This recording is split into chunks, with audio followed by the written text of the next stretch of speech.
नमस्कार. आता आपण पाहत आहोत एकादशी महात्म्य अध्याय 16. हा पण अध्याय 16च आहे, कारण दोन भागात ही कथा आहे. दोन पुराणातून घेतलेली आहे, एक ब्रह्मपुराणातून घेतलेली आहे आणि एक भविष्योत्तर पुराणातून घेतलेली आहे. तर ही जी मागची कथा होती ती ब्रह्मपुराणातून होती आणि आत्ताची कथा आहे ती भविष्योत्तर पुराणातून घेतली आहे. आणि हिलाच देवशयनी किंवा विष्णू शयनी एकादशी अशी नावं आहेत. आणि तिला आपण मागची जी कथा पाहिलेली आहे तिला पद्मा एकादशी असं नाव आहे. म्हणून ह्यांनी आषाढी एकादशीला विशेष महत्त्व असल्यामुळे दोन्हीही कथा यांनी याच्यामध्ये घेतलेल्या आहेत. बराच मोठा अध्याय आहे हा, 200 ओव्यांचा आहे. पाहूया. वक्रतुंड महाकाय सूर्यकोटी समप्रभ निर्विघ्नं कुर्मे देव सर्वकार्येषु सर्वदा. गुरुर्ब्रह्मा गुरुर्विष्णू गुरुदेव महेश्वरा. गुरु साक्षात परब्रह्म तस्मै श्री गुरुवे नमः. आता हरिपाठ पाहूया फक्त. समाधी हरीची समसुखे विण न साधले जाण द्वैत बुद्धी. बुद्धीचे वैभव अन्य नाही तुझे, एक केशवराजे सकळ सिद्धी. रिद्धी सिद्धी निधी अवघीच उपाधी, जव त्या परमानंदी मन नाही. ज्ञानदेवी रम्य रमले समाधान, हरीचे चिंतन सर्व काळ. नित्य सत्य मित्त हरिपाठ ज्यासी, कळी काळ त्यासी न पाहे दृष्टी. रामकृष्ण उच्चार अनंत राशी तप, पापाचे कळप पळती पुढे. हरी हरी हरी मंत्र हा शिवाचा, म्हणती जे वाचा तया मोक्ष. ज्ञानदेवा पाठ नारायण नाम, पाविजे उत्तम निज स्थान. श्री गणेशाय नमः. पद्मा एकादशी महिम्न युधिष्ठिराशी कथन करून, वसुदेव सुत श्रीकृष्ण काय वदला ऐकावे. म्हणला आषाढ शुक्ल एकादशी. आषाढ शुक्ल एकादशी तिथी पद्मा नामे प्रसिद्ध जगती, तरी अन्य नाव तिज प्रती. शयनी ऐसे आहे पा, भविष्य उत्तर पुराणात सदर विषय अंतर्भूत. दिनमात्म्य अधिक विस्तृत दिले असे त्या माझी. त्यानुसार या एकादशी दिनी समस्त मुमुक्षु जनांनी भगवत कृपा व्हावी म्हणून करावे विष्णू शयन व्रता. तसेच आगामी चातुर्मासात ज्यांना व्रते करावयाची आहेत त्यांनी संकल्पपूर्वक निश्चित आरंभ करावा याच दिनी. तदी युधिष्ठिर काय म्हणाला, देवा कृपया सांगा मजला. श्री विष्णू शयन व्रताला कैसे आचरावे ते. तदी कौतुके भगवंत वदला सांगतो ते व्रत. शुद्ध भावत हृदयात तेने आनंद मज लागी.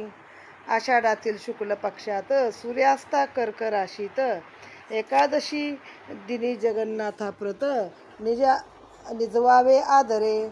आणि कार्तिक मासी शुक्ल पक्षात सूर्यास्ता तुळ राशीत एकादशी दिनी जागृत करावे त्या सद्भावे. याच दिनी चक्र गदाधराची अर्थात पितांबरीधारी विष्णूची प्रतिमा सौम्य स्वरूपाची घ्यावी व्रताकारणे. मग एका पलंगावर गादी ठेवून हळुवार पलंग पोस घालून त्यावर प्रतिमा ती स्थापावी. तदनंतर विद्वान विप्राकडून श्रीहरी ते घालून स्नान, वस्त्रालंकार करून अर्पण, चंदन ओटी लावावी. स्नानानंतर दूध दही घृत मधु शर्करा हे पदार्थ शुद्ध जल त्या समवेत उपयोगात आणावे. फुले घेऊन सुगंधित अर्पण करावी तयाप्रत. धूप दीप आरती उचित षोडशोपचारे पूजूनी. तदनंतर हात जोडूनी श्रीहरी ते वंदन करूनी म्हणावे, देवा तुझी करणी श्रेष्ठ अगम्य न चकळे. तू असता निद्रिस्त निजते चराचर समस्त, पण जेव्हा तू होतोस जागृत जाग येते सकलांना. नृपश्रेष्ठा येत साचा, चातुर्मासातील नियमाचा संकल्पही करावयाचा असतोच विष्णू सन्मुख. म्हणावे, देवा आजपासून भावे व्रतारंभ करून करीन त्याचे आचरण पुढील 4 मासात. त्याच शुद्ध नियमाचे आज ग्रहण करतो मी साचे. तुझं कौतुक सकल भक्तांचे तरी पुरवावा हे तू हा. श्रीकृष्ण वदला एकादशीला, द्वादशी पौर्णिमा अष्टमीला अथवा कर्क संक्रांतीला व्रतारंभ हा करावा.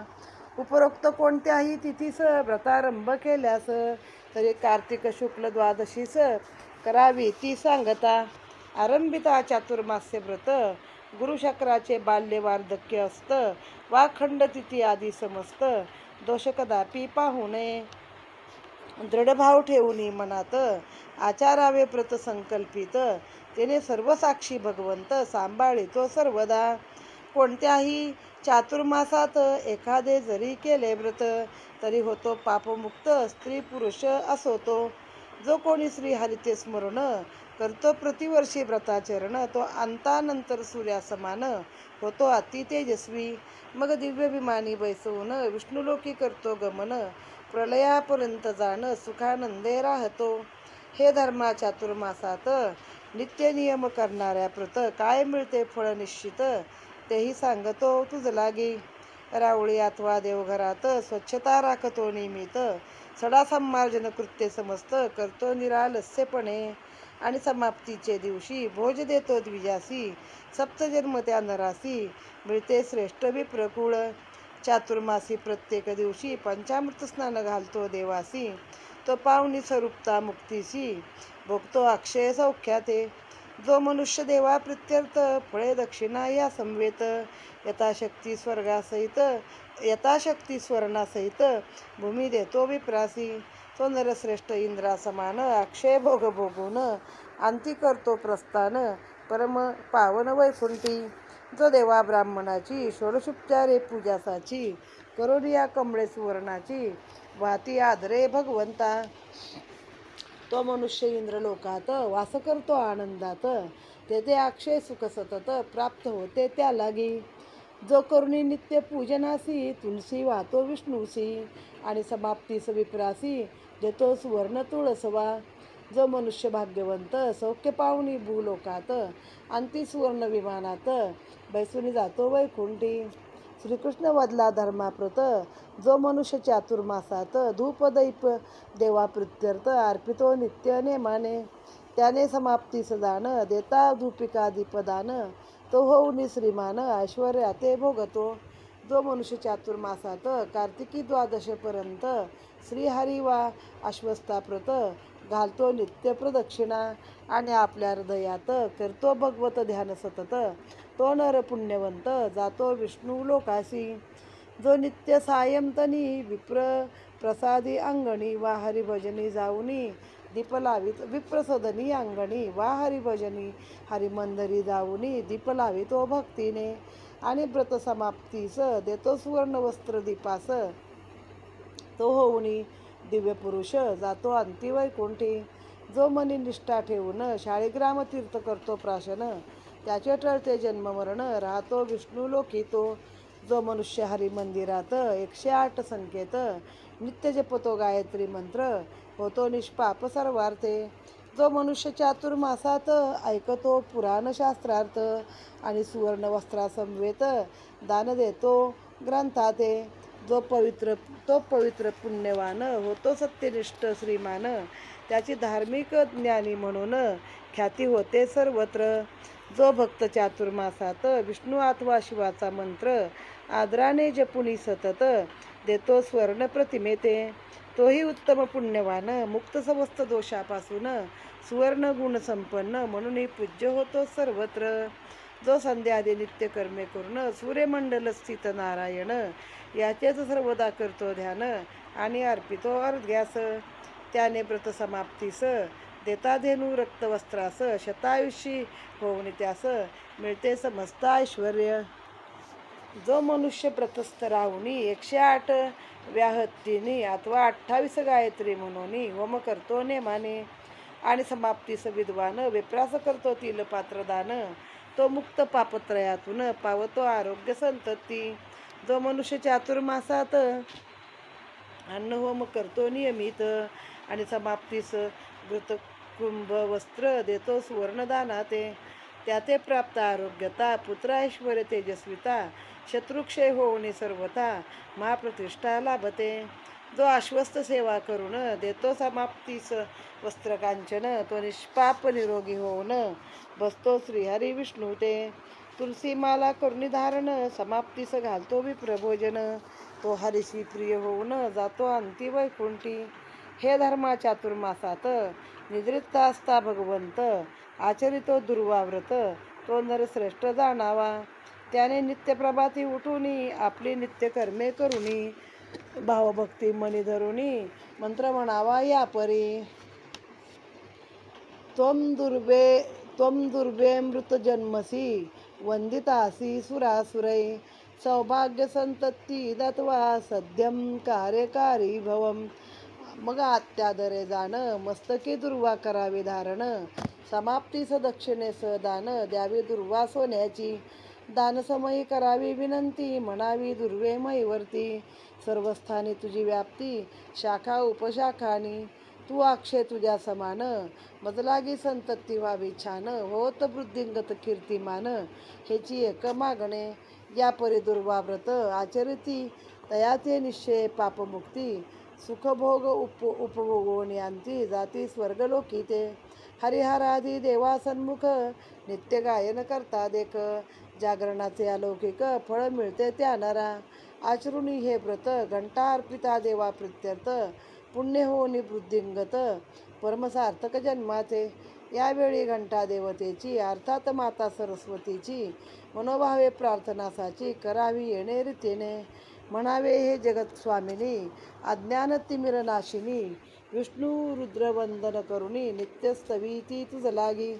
तरी सरस्वती हे कल्याणी हे सुंदरानने लोक पाविनी या घंटादाने तुष्ट होऊनी करी कृतार्थ मज लागी.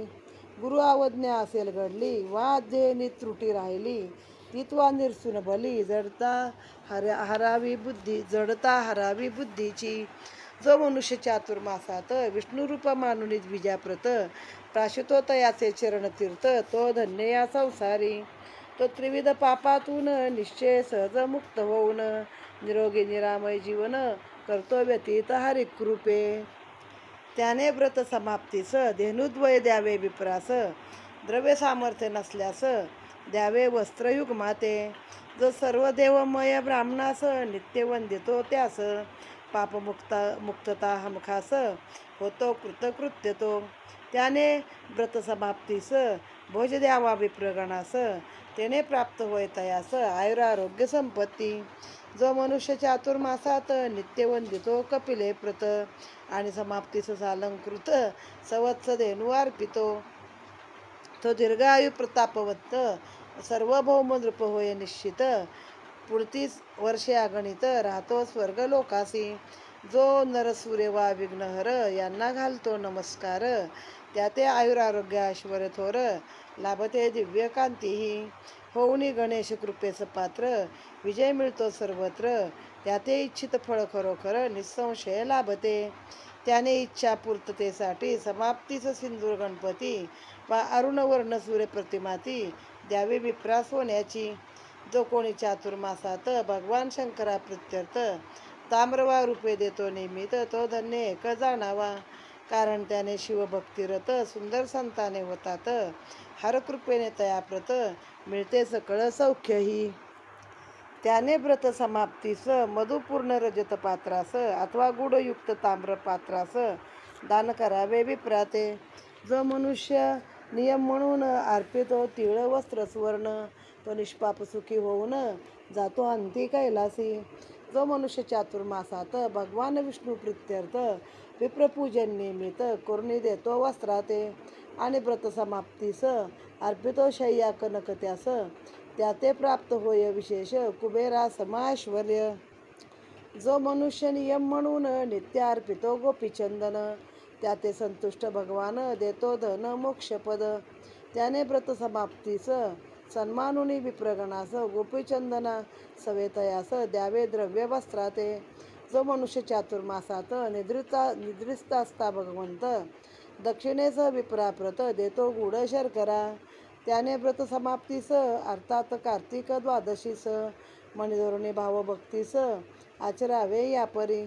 16 किंवा 32 तोळ्याची 8 वा 4 ताम्रपत्रेसाची घेऊन या साखरेची दान करावी विप्राते.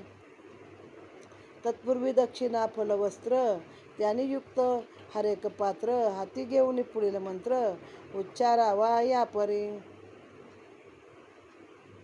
म्हणावे वस्त्र शर्करा सुवर्णयुक्त असे हे उत्तम ताम्रपात्र. सूर्यदेवा ते करुणे तुष्ट पुरविते सकळ कामना. पापनाशक रोगनाशक आयुरारोग्य कीर्तिवर्धक असे हे ताम्रपात्र प्रत्येक देते संतती स्वर्गही. मग ते पात्र विप्राहाती देता काय म्हणावे चित्ती. या दानाने मम कीर्ती होतो अक्षय सर्वदा. हे धर्मा नृपश्रेष्ठा याचे पुण्यफळ ऐका आता. या व्रताने निपुणता प्राप्त गायन विद्येत. संतती कामना असेल मनी त्याते होतात मुले सद्गुणी. सुंदर कांती प्राप्त होऊनी नर प्रियतो स्त्रिया ते. इच्छा संपत्ती राज्यभोगाची तीही निश्चित पुरते त्याची. निष्काम बुद्धीने सहजची नर पावतो मोक्षाते. जो कोणी चातुर्मासात सामर्थ्यानुसार यथाशक्त शाककंद मुळे नियमित देतो ब्रह्मवर्गाते. तो चिरकाल सुख भोगून होतो राजयोगी जाण. त्याने समाप्तीस द्यावे दान द्रव्य वस्त्र युग्माचे. त्या समयीचा दान मंत्र तोही सांगतो तुझ प्रत. म्हणावे भाजी ही अत्यंत प्रिय तुम्हास देवांनो. हिची उपयुक्तता मोठी देणे मनुष्य तृप्त होती. दान देतो याचसाठी तरी करावे मंगल हे. जो कोणी चातुर्मासात भगवान भास्करा प्रित्यर्थ सत्पात्र विप्राते नित्य देतो पिंपळी सुंठ मिरे. तो होऊन आयुष्यमान जे जे इच्छित ते पाहून अंती स्वर्गलोकी गमन करतो भोगतो सौख्याते. या दान प्रसंगी मनात संकल्प उच्चारावा स्पष्ट. म्हणावे पिंपळी मिरे सुंठ आहेत तिक्त पदार्थ हे. हे श्रेष्ठ उपयुक्तता रोगनाशिती सर्वदा. या दानाने सूर्यदेवता हो प्रसन्न मज लागी. या व्रत सांगते वेळी सुंठ मिरे आणि पिंपळी सुवर्णाची करुणी सगळी द्यावी द्रव्य वस्त्रासह. जो मनुष्य चातुर्मासात मोती अर्पितो विप्राप्रत त्याचे भांडार वृद्धिंगत होऊनी कीर्ती वाढते. जो जितेंद्रिय चातुर्मासात विडाभक्षण नाही करीत आणि तरी सुयोग्य ब्राह्मणाप्रत तांबूल देतो आदरे. आणि व्रत समाप्तीस 2 रक्तवर्ण वस्त्रास दक्षिणेस तयास अर्पितो परम भक्तीने. तो होऊनी लावण्यवंत बुद्धिमान ऐश्वर्यवंत गंधर्व तत्व मिळून तयाप्रत स्वर्गलोकी राहतो. विडा देता विप्राहाती हा संकल्प करावा चित्ती. तांबूल उपकारकाती आरोग्य हिता कारणे. शिवविष्णू ज्याच्या देवता त्या तांबूल दाने आता. ब्रह्मादी देवांची होऊनी तुष्टता मिळो विपुल संपत्ती.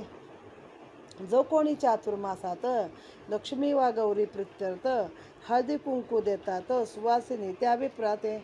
आणि समाप्तीस चांदीचे पात्र हरिद्रा कुंकुमाचे द्रव्य दक्षिणे सहसाचे देतात परमश्रद्धेने. ते पुरुष पत्नी समवेत वा स्त्रिया पती समवेत नित्य सुखे पावतात उत्तम व्रत प्रभावे या. त्याते संतती धन सन्मान सौंदर्य ऐश्वर्य प्राप्त होऊन अंती करतात गमन दिव्य देवी लोकासी. जो मनुष्य चातुर्मासात उमा महेश्वरा प्रित्यर्थ नित्य ब्राह्मण दाम्पत्याप्रत पूजितो भक्तिभावाने आणि आदरे वंदून त्यासी देतो सुवर्ण दक्षिणेसी. त्याने व्रत समाप्तीसी आचरावे यापरी. भगवान शिव पार्वतीची प्रतिमा करुणी कनकाची पंचोपचारे पूजुनिसाची धेनू वृषभास अर्पावी. मग दंपती ते सन्मानून द्यावे मिष्टान्नयुक्त भोजन. तेने संपत्ती कीर्ती मिळून जातो नरतो कैलासी. जो मनुष्य चातुर्मासात फळाचे दान करतो नियमित आणि व्रत उद्यापनात फळेच देतो विप्राते. त्याते पुरतात मनोरथ अक्षय संतती होते प्राप्त.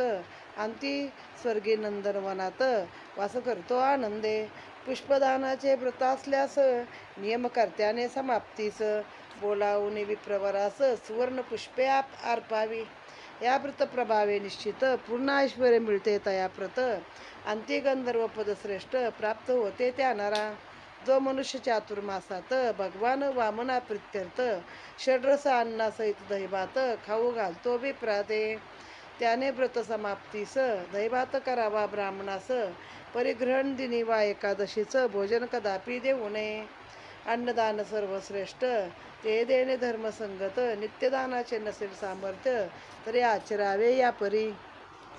तयाने 5 पर्व दिवशी अर्थात शुक्ल कृष्ण द्वादशी अष्टमी अमावास्या पौर्णिमेसी भोजन द्यावे विप्राते. जयास तेही अशक्य जरी तयाने प्रत्येक शुक्रवारी अथवा दर रविवारी द्यावे दहिवान नाते.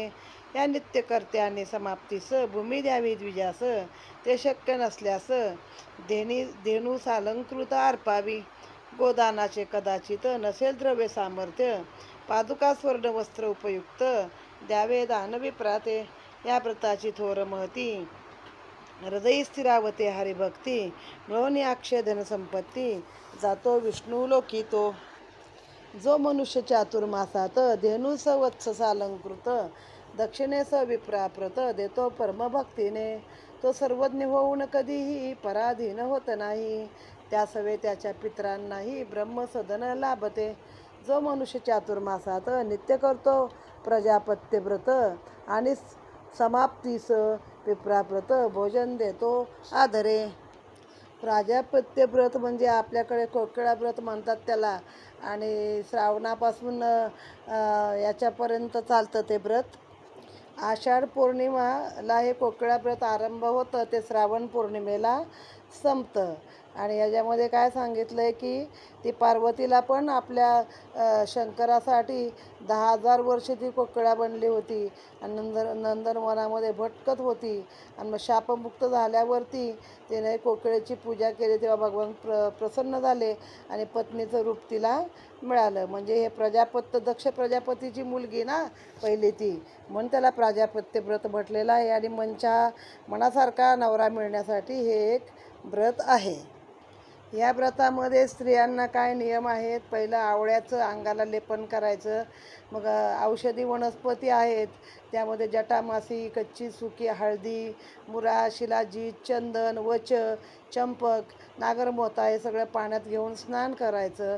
त्यानंतर काय करायचं तर पिसलेलं चुरलेलं वच आहे ते लावायचं अंगाला. आणि असं ते आहे म्हणजे थोडक्यात औषधी वनस्पती स्नान करायचं आणि हे व्रत करायचं. याचा उल्लेख आला म्हणून मी जरा शोध घेतला गुगलला आणि तुम्हाला ही माहिती थोडीशी पुरवलेली आहे, बाकी काय नाही.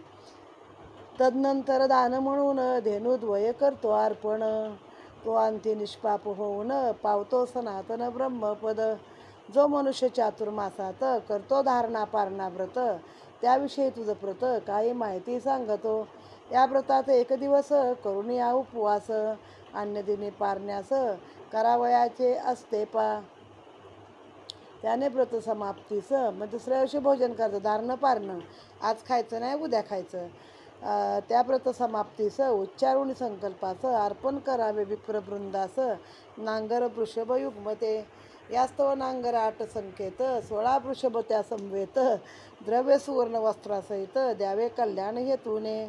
या समयीचा दानमंत्र म्हणावे देवा तुझं प्रत्यर्थ, जो कृषी ते उपयुक्त तो वृषभ नांगर देतो हा.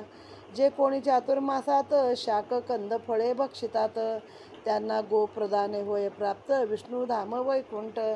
जो कोणी चातुर्मासात केवळ दुग्धहार घेतात त्यांना गोप्रदाने प्राप्त ब्रह्मलोक सनातन.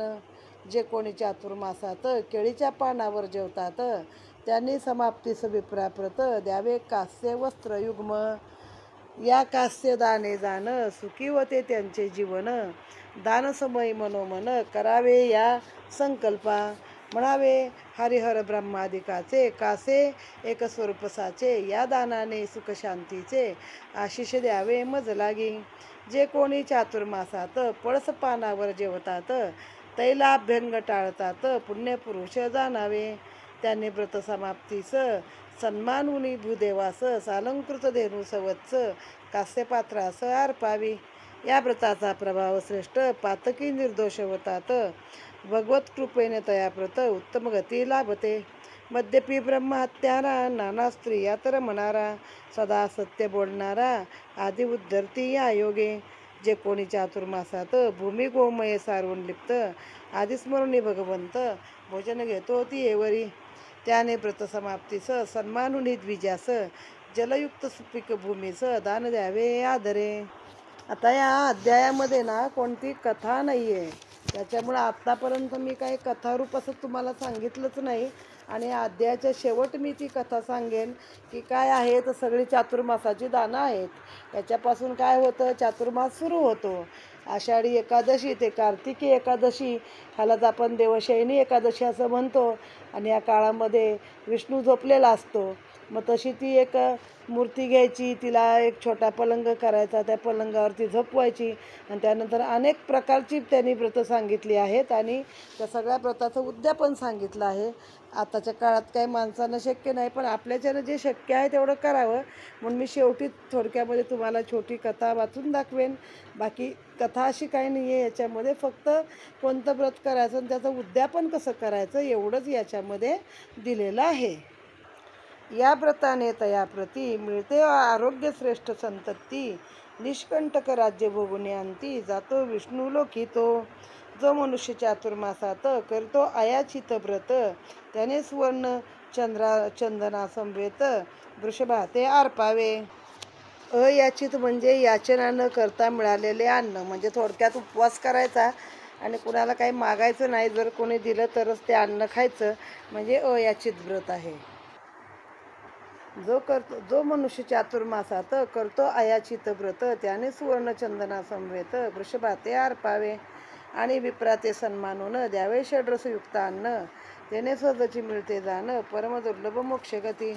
नक्तभोजन व्रत करून सप्तमीस घालतो विप्रभोजन, तो नरशिवलोकी जाऊन वास करतो आनंदे. जो मनुष्य एकभुक्त राहून करतो नित्य वासुदेव पूजन, त्यावर भगवत कृपा होऊन जातो स्वर्गलोकी तो. त्याने व्रत समाप्तीस भोजन देऊन विप्रास यथाशक्ती दक्षिणेस अर्पण करावे भक्तीने. जो कोणी चातुर्मासात भूमिशयन करतो नियमित, त्याने शय्या अर्पिता विप्राप्रत होतो पूज्य शिवलोकी. चातुर्मासात जो नर नियम म्हणून खरोखर पादांब्यगादी सोपस्कार वर्ज करतो निश्चय, तयाने व्रत समाप्तीस भोजन दक्षिणा विप्रास देता पुण्यवृत्ती विशेष जातो विष्णू लोकी तो. आषाढादी चातुर्मासात जे नखे वाढवितात, त्याची संतती आरोग्यासहित प्राप्त होते राज्यही. जो मनुष्य चातुर्मासात गौरी शंकरा प्रित्यर्थ पायस लवणा संवेत वर्जितो तूप मध फळे, त्याने व्रत समाप्तीस तेच करावे पदार्थ द्यावे विप्रास, त्या प्रभावे त्या नरास प्राप्त होतो शिवलोक. जो मनुष्य नियम म्हणून भक्षतो शाल्यान्न वाजवान्न, तो संतती सहित जाण वास करतो कैलासी. जो मनुष्य नियम म्हणून तैलाभ्यंगाते त्यागून करतो नित्य विष्णुपूजन, तया लाभतो वैकुंठ. त्याने व्रत समाप्तीस तैलयुक्त कास्य पात्रास द्रव्य सुवर्णास विप्रास दान करावे आदरे. जे कोणी चातुर्मासात भाज्या वर्ज करतात, त्याने भगवान विष्णू प्रत्यर्थ समाप्ती करावी यापरी. रजत पात्र वस्त्र वेष्टित करून त्यात दशविध भाज्या भरून वेदज्ञ विप्राचे करुणी पूजन दक्षिणेसह अर्पावे. या व्रताची श्रेष्ठ महती आचरणे प्रसन्न दुर्जटी, त्या नराते शिवसायुज्य मुक्ती होय प्राप्त भवकृपे. जो कोणी चातुर्मासात गव्हान्न वर्ज करतात आणि समाप्तीस वस्त्रासमवेत दान देतात स्वर्ण गोधूमही, त्या नित्यकर्म कर्त्याप्रत अश्वमेघाचे फल प्राप्त. परिसंकल्प मनात करावा दानसमयी हा, म्हणावे गोधूम महत्व श्रेष्ठ म्हणून देवांच्या हव्यद्रव्यात, तैसेच पितरांच्या अन्नात समाविष्ट मुख्यत्वे. गोधूम सेवने बलपुष्टी, गोधूम म्हणजे गाईच्या दुधापासून बनवलेली खीर आहे. गोधूम सेवने बलपुष्टी ते महत्व जाणून चित्ती, करतो अर्पण तरी मजप्रती मिळो समस्त ऐश्वर्य. जे कोणी चातुर्मासात प्रिय फळे वर्ज करतात आणि वांगी कारली यासहित सोडतात दुधी पडवळही, त्यांनी व्रत समाप्तीस जाणं इष्टदेवता प्रसन्न व्हावी म्हणून ती फळे रुपयाची करून कोवळी भरावी त्या माझी.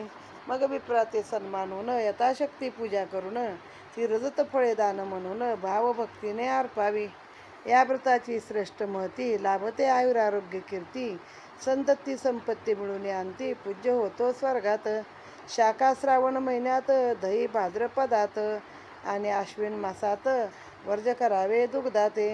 पुढील कार्तिक महिन्यात द्विदल धान्य संभेत बहुबीज फळे खचित वर्ज करावी निश्चय. चार आश्रम चारही वर्ण यांनी निश्चित नियम म्हणून या व्रताचे करावे पालन. उपरोक्त चारही मासात त्यासवे कोहळे चवळ्या गाजर ऊस कंबरक मुळे मसूर वांगी आवळे चिंचा बोर वर्ज करणे अतिउत्तम. त्यातही शेवगा आणि मयाळ कलिंगड आणि उंबर बेलफळ आदी टाळणे उचित केवळ आरोग्यार्थ जाणावे. जो मनुष्य निज उदरात या अन्नाते जिरवीत त्यापासून भगवंत निश्चय दूर जाणावा. आषाढादी चातुर्मासात मनुष्य जो भगवत भक्त त्याने पलंगात वा खाट यावर शयन करू नये. काय काय खायचं नाही सांगितले. मुळे मसूर वांगी आवळा चिंचा बोर. मग ते आवळा चिंचा बोर बघा कार्तिकी एकादशीला येतात तेव्हा तिथून पुढं लोक खायला सुरुवात करतात. तर हे जे 4 महिने आहेत आषाढी एकादशी ते कार्तिकी एकादशी कोहळा चवळी गाजर ऊस म्हणजे या 4 महिन्यात पावसाच्या बऱ्याच वातुळ गोष्टी खाऊ नका असं थोडक्यात सांगितलं आहे आरोग्याच्यासाठी. आणि जी लोक हे उदरात रिचवतात त्याचा अर्थ काय आहे. पोटात रिचवतात पोट अस्वस्थ होतं मग भगवंताकडे लक्ष लागतच नाही ना. म्हणून भगवंत तुमच्यापासून दूर जातो. त्यातनं आपल्याला योग्य असे अर्थ यातनं आपण काढूया. आषाढादी चातुर्मासात मनुष्य जो भगवत भक्त त्याने पलंगावर किंवा खाटेवरती निजू नये. कारण त्या दिवशी कृष्णाला त्याने देवानं शयन केलं असतं त्याला कॉटवर झोपवलं असतं. तसेच ऋतुकाला व्यतिरिक्त स्त्रीगमन टाळणे यथोचित. योग्यकालीन समागमात दोष नाही लागत. चातुर्मासाची मती श्रेष्ठ ती घेऊन ध्यानात. व्रताचरिता व्यवस्थित सार्थक नर जन्माचे. यास्त उपवास भोजन नक्त एकभुक्त वा अयाचित. त्यातून एकतरी व्रत आचरावे सद्भावे. अशक्ताने प्रभाती सायंतनी स्नान करावे रमावे पूजनी. जेणे निश्चय होतो धनी वैकुंठीचा हरिकृपे. चातुर्मास महिमा जाणून विष्णू सन्मुख भक्ती धरून जो कोणी करतो गायन वादन तो गंधर्व लोकी जाईल तो. जो मधाते वर्ज करतो तो मनुष्य द्रुप होतो. गुळ त्यागता नर पावतो शुभलक्षणी संतती. करडईचे तेल सोडता शत्रुनाश होय पूर्णता. मोहरीचे तेल वर्जिता प्राप्त उत्तम ऐश्वर्य. कटू तिक्त आम्ल मधुर काशाय लवणादी षड्रस थोर. त्यागता दुर्गंध भयंकर वानचे येते विरूपता. त्यागता पुष्पादिक भोगास स्वर्गी विद्या धरत्व त्यास. योगाभ्यासी मनुष्य खास पावतो ब्रह्मपदाते. आता सगळंच खाऊ नका सांगितलं या 4 महिन्यामध्ये. करडीचं तेल खाऊ नका मोहरीचं तेल घेऊ नका तर उत्तम ऐश्वर्य मिळेल.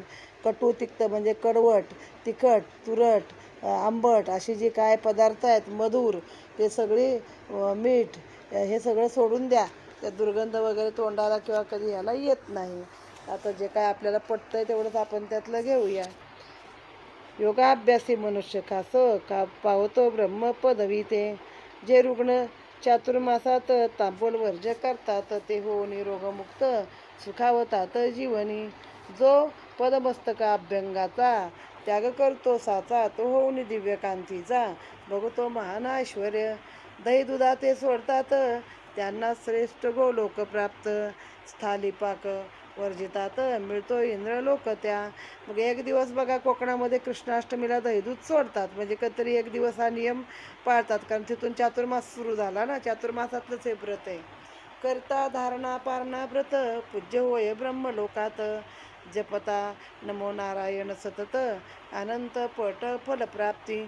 जे नर चातुर्मासात नखे केस वाढवितात ते 1 कल्पपर्यंत ब्रह्मसदना ते राहते. सगळ्यात सोपं हे 4 महिने नख कापू नका केस कापू नका ब्रह्मसदन तुम्हाला मिळेल. जो नर भगवत चरणास परमभक्तीने करतो स्पर्श त्याने कृतज्ञता तयास धन्य होतो जीवनी.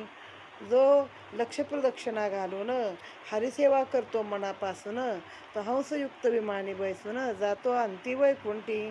जो मनुष्य चातुर्मासात रातो उपोषित 3 रात्र स्वर्गलोकी तयाप्रत देवसौख्य लाभते. जो कोणी चातुर्मासात परान्न वर्ज करतात त्या व्रत प्रभावे तयाप्रत प्राप्त होते अमरत्व. जो मनुष्य चातुर्मासात आचरितो प्रजापत्य व्रत तो पापत्रयीतून निश्चित मुक्त होतो हरिकृपे.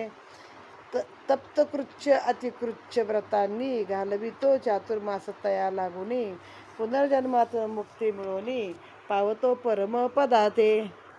जो मनुष्य चातुर्मासात करतो चांद्रायण व्रत तो जातो शिवलोकात दिव्य देही होऊनी. जो कोणी चातुर्मासात अन्नभक्षण नाही करीत तो नरभाग्यवंत पावतो सायुज्य मुक्ती ते. जो मनुष्य नियम म्हणून करतो भिक्षान्न भोजन तो व्रत प्रभावे जाण होतो विप्रवेदज्ञ. जो संपूर्ण चातुर्मासात नित्याचरितो पयोव्रत त्याची वंशवेल सतत वृद्धिंगत होते पा. जो मनुष्य नियम म्हणून नित्य पंचगव्य करतो प्राशन त्याते सहजची मिळते जाण फल चांद्रायण व्रताचे. जो कोणी चातुर्मासात दिनत्रय जलत्याग करतात ते नर रोग पीडित नच होती कदापि. 3 दिवस पाणीसुद्धा प्यायचं नाही असा चातुर्मासात उपास केला तर त्यांना कधी रोग कुठले होत नाही. हे युधिष्ठिरा तुझं व्रत चातुर्मासे व्रते कथिली येत त्या आचरणे केशव भगवंत पावतो परमतुष्टता. आषाढ शुद्ध एकादशी या परमपावन दिवशी क्षीरसागरी शेषशय्येशी होतो निद्रिस्त भगवंत. अनेक कार्तिक शुद्ध एकादशीस येते जागृती तयास म्हणून हा चातुर्मास मुख्यत्वे पाळावा. या उभय दिनी त्याचे स्मरण करता आधारे उपोषण त्याचे गरुडासन भगवान देतो परम मोक्षगती. इति श्री भविष्योत्तर पुराणे श्री आषाढ शुक्ल एकादशा शयनी नाम्न्या महात्म्य संपूर्ण. आषाढी एकादशीला चातुर्मास सुरू होतो तो कार्तिकीला संपतो. मग या चातुर्मासामध्ये काय काय व्रत करायची ती त्यांनी सांगितली. ह्या एकादशीचं नाव विष्णू शयनी एकादशी आहे. मग ज्यांना व्रत करायचं आहे त्यांनी एक देवाची अशी प्रसन्न मूर्ती घ्यावी, त्याला दूध तूप दही सगळ्या ह्याने अभिषेक करावा, आणखीन धूप दीप दह्याचा नैवेद्य घालून त्याला झोपवायचं असतं पलंगावरती. आणि मग त्याला कधी उठवायचं तर आषाढीला उठवायचं. गदा पद्म पितांबर केलेली अशी मूर्ती कापसाच्या गादीवर पलंगपस घालून ठेवायची. तिला मग दूध दही दूध तप मध सगळं अर्पण करायचं आणि म्हणायचं प्रभो आजपासून कार्तिक शुक्ल एकादशीपर्यंत तुमचं प्रबोधन होईपर्यंत 4 महिने मी ज्या व्रताचं नियमन करणार आहे तर ते मी तुमच्या पुढे आता हे करतो की माझं जे व्रत आहे ते निर्विघ्न पार पडू दे अशी इच्छा व्यक्त करतो, नवस करतो थोडक्यामध्ये. आणि मग नाही जमत ज्यांना 4 महिने त्यांनी एकादशी द्वादशी पौर्णिमा अष्टमी यापैकी कोणत्याही दिवशी व्रतारंभ करावा. सांगता मात्र कार्तिकी एकादशीलाच करायची असते. मग चंद्रगुरूचं असतं बाल्य वार्धक्य या कशाचा काही याच्यावरती परिणाम होत नसतो. काही कुठलं अशुद्ध नसतं नीच नसतं. तर स्त्री पुरुष कुठल्याही जातीचे लोक हे व्रत करू शकतात. तर अनेक व्रत सांगितली आहेत की जी आत्ताच्या काळामध्ये आपल्याला करणंही शक्य नाही. आणि काय काय व्रतांना मी शोधलं पण त्याचं मला मिळालंच नाही की नक्की हे व्रत म्हणजे काय आहे.